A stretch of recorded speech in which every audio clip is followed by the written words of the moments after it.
10 ವರ್ಷಗಳ ಬಳಿಕ Congress good performance ಅನ್ನ ನೀಡಿದೆ. ಮಲ್ಲಿಕಾರ್ಜುನ ಖರ್ಗೆ ನೇತೃತ್ವದಲ್ಲಿ ಪುಟಿದೆದ್ದಿದೆ ಕಾಂಗ್ರೆಸ್. ಎರಡನೇ ಅತಿ ದೊಡ್ಡ ಪಕ್ಷವಾಗಿ ಹೊರಹೊಮ್ಮಿದೆ ಕೈಪಡೆ. ಖರ್ಗೆ ಎಐಸಿಸಿ ಅಧ್ಯಕ್ಷರಾದ ಬಳಿಕ ಕೈ ಲಕ್ ಬದಲಾಗಿದೆ ಅಂತಾನೆ ಹೇಳಬಹುದು. 2014 ಮತ್ತು 2019ರಲ್ಲಿ ಹೀನಾಯ ಸೋಲು ಕಂಡಿತ್ತು ಕಾಂಗ್ರೆಸ್. 2024ರಲ್ಲಿ ಬಿಜೆಪಿ ಓಟಕ್ಕೆ ಬ್ರೇಕ್ ಹಾಕುವಲ್ಲಿ ಬಹುತೇಕ ಕಾಂಗ್ರೆಸ್ನವರು ಯಶಸ್ವಿ ಆಗಿದ್ದಾರೆ ಅಂತಾನೆ ಹೇಳಬಹುದು.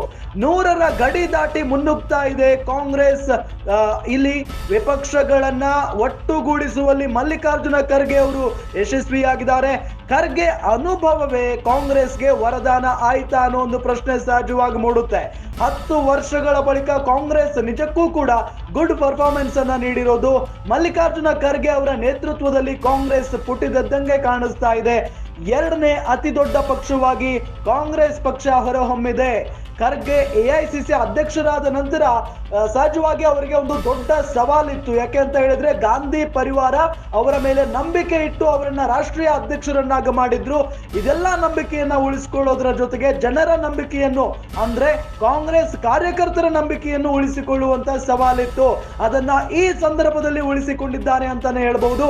ಬಿಕಾಸ್ 2014 ಮತ್ತು 19ರಲ್ಲಿ ಹೀನಾಯ ಸೋಲು ಕಂಡಿತ್ತು ಕಾಂಗ್ರೆಸ್. ಆದ್ರೆ ಈಗ 2024ರಲ್ಲಿ ಬಿಜೆಪಿಯ ಓಟಕ್ಕೆ ಬ್ರೇಕ್ ಹಾಕುವಲ್ಲಿ ಬಹುತೇಕ ಯಶಸ್ವಿಯಾಗಿದೆ ಕಾಂಗ್ರೆಸ್.